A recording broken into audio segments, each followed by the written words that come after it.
Greetings.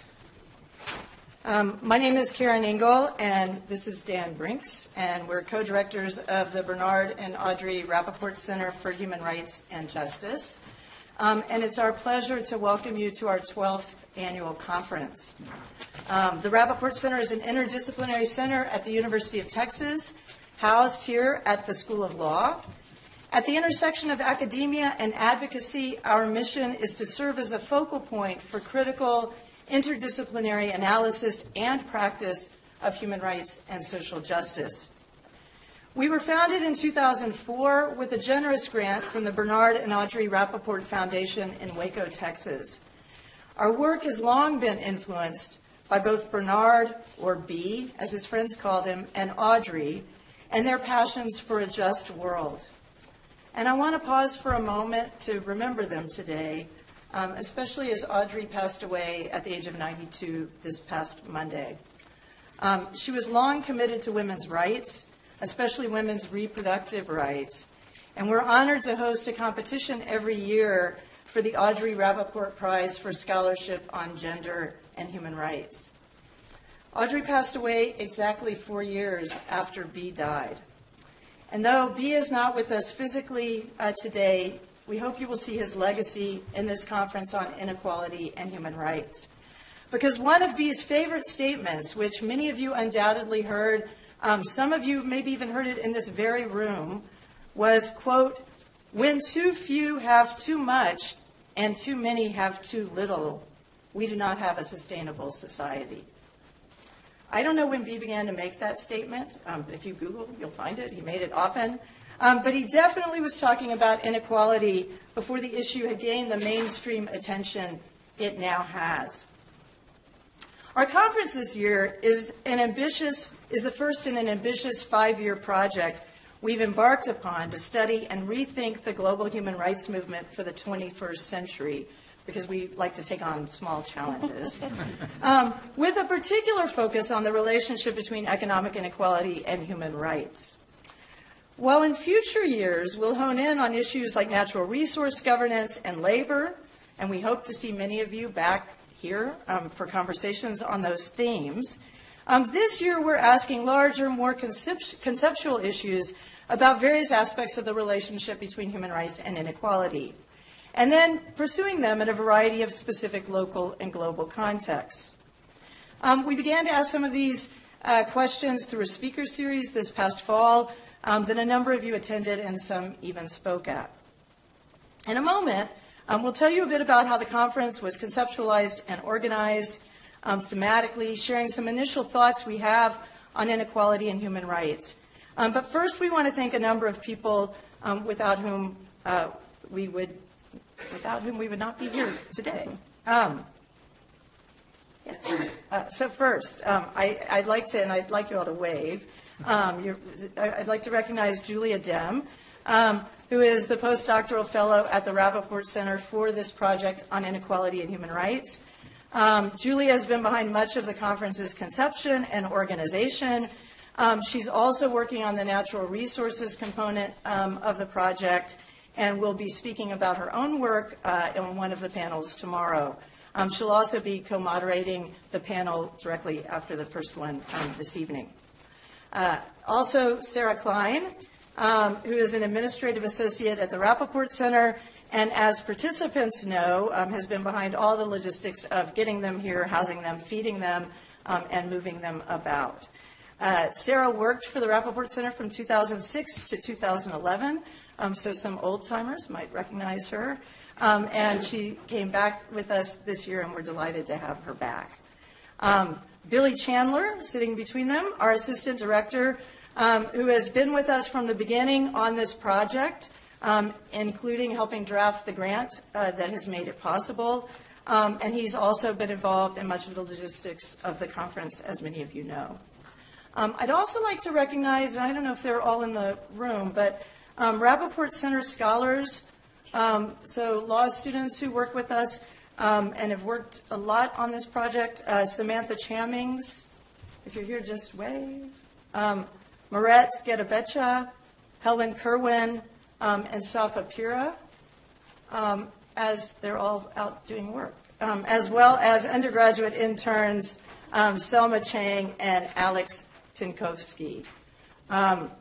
As I said, they've worked on many aspects of the conference, both conceptual and logistical, and we hope that you'll have a chance to get to know them a bit over the next couple of days, as well as a number of other student volunteers who are identified, I think, with volunteer tags. We'd also like to thank Media Services, in particular, Andy Martinez and Corey Pereira, as well as Special Events, Rachel Galloway, who have been instrumental in making sure this event happens, is seen, and is recorded. And we're also extremely grateful to the Ford Foundation for the bulk of the financial support for this and related events, and are appreciative of the South Asia Institute's co-sponsorship as well. So last but not least at all, we're thankful to the participants and the audience here today and who will be here with us for the next couple of days. We have close to 250 people registered to come to some part of the conference, and some of you have come a long distance to be here. 60 of you are participants in the conference and hail from a dozen different countries. You represent every continent but Antarctica, and we're working on that, if anyone has any contacts there.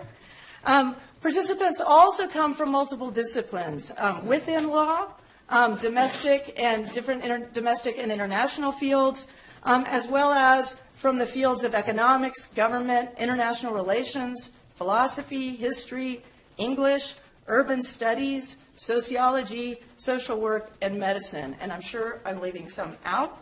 Those disciplines are mirrored in student and faculty registrants from across campus as well as from other universities from within Austin, the United States, and even outside the United States.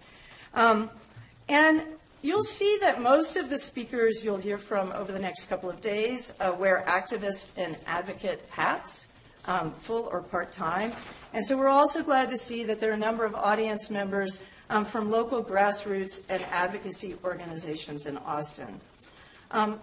All to say that in this room, whether today or in the next few days, are the makings of an important dialogue that will take place. Now, when we started to think about this project a couple of years ago, the issue of inequality had only relatively recently begun to make its way into mainstream discussions in the United States, as well as in OECD and other countries in the global north. And inequality, of course, was not an altogether new phenomenon, but rates of inequality in those countries were beginning to reach those long experienced in at least some parts of the global south. Although many of us had tried to bring distributive analysis into our own work in human rights, inequality was not explicitly the focus of the global human rights agenda. Indeed, if we consider that the human rights movement began to gain traction around the same time as neoliberalism, and relatedly, as contemporary levels of inequality began to increase substantially, it might seem that human rights, in fact, had little to say about the matter. Over the past couple of years, however, increasing numbers of human rights scholars and practitioners have started to focus on inequality as a theme. At the same time, those who haven't necessarily seen themselves in the human rights field but work on issues of inequality are starting to think about human rights. And this conference is partly a testimony to that engagement, and we're hoping it will also help further it. Now, bringing discussions of human rights and inequality together offers us the opportunity to consider both of those terms anew. And much of that consideration will occur, including in the opening panel that will begin in a few moments, in ways that I believe will be productive for all of us, whether we have worked on one side or another of the human rights inequality duo or at their intersection. The breadth of the conference is impressive. Many of the panels emerged from over 130 responses we received to a call for papers that we sent out, and part of that is reproduced on the inside cover of your program for those who weren't respondents to that call. Now, Dan's going to tell you a little bit more about the call and about some of our thinking behind it, after which we will begin the opening panel. Thanks, Karen. I'll keep this brief since I'm anxious to hear what the opening panelists have to say, and I'm sure you are as well. But just to set the stage a little bit, this initial conference on inequality and human rights was meant to do two things primarily.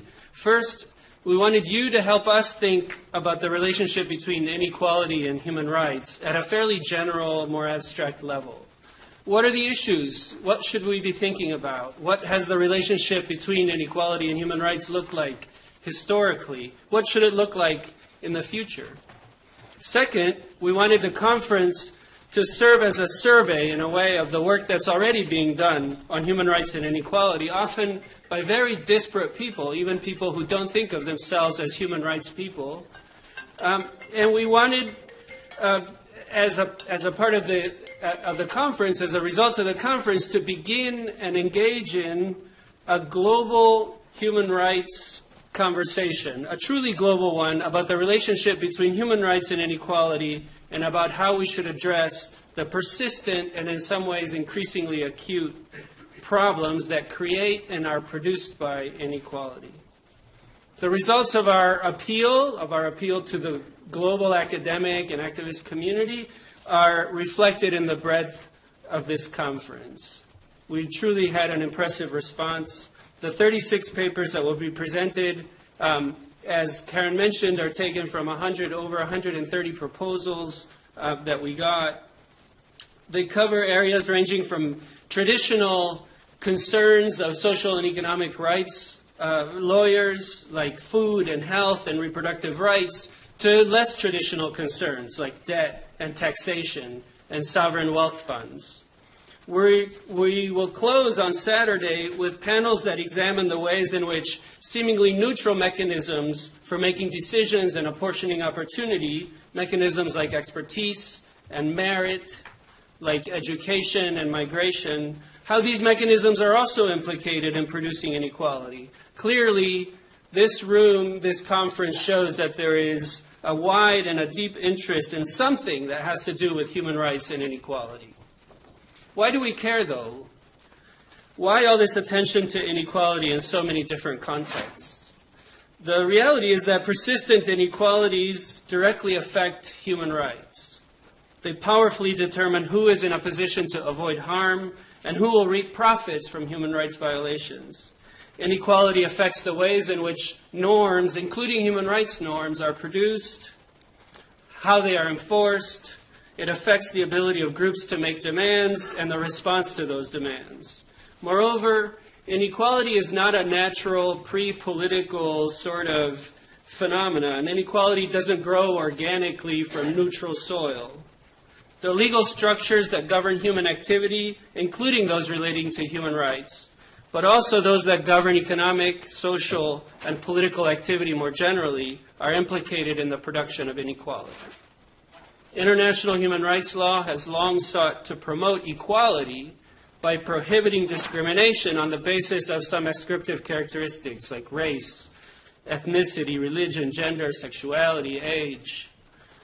But human rights norms and actors have historically had much less to say about questions of substantive economic inequality.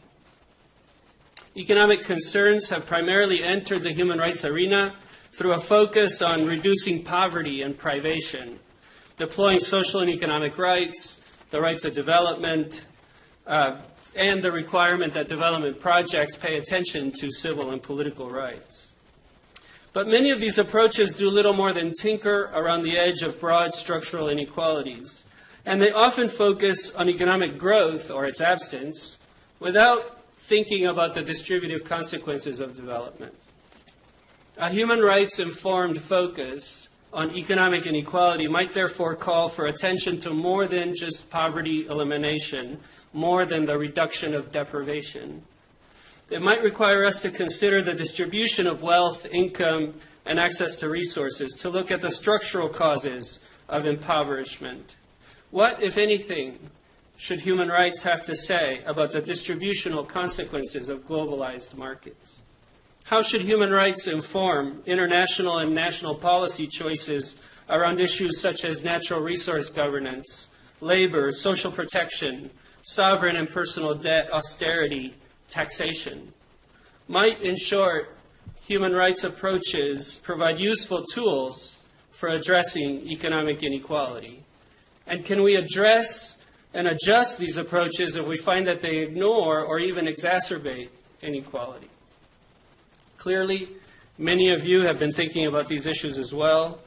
Answers to these and related questions are sprinkled throughout the program that we will be listening to and engaging with over the next couple of days.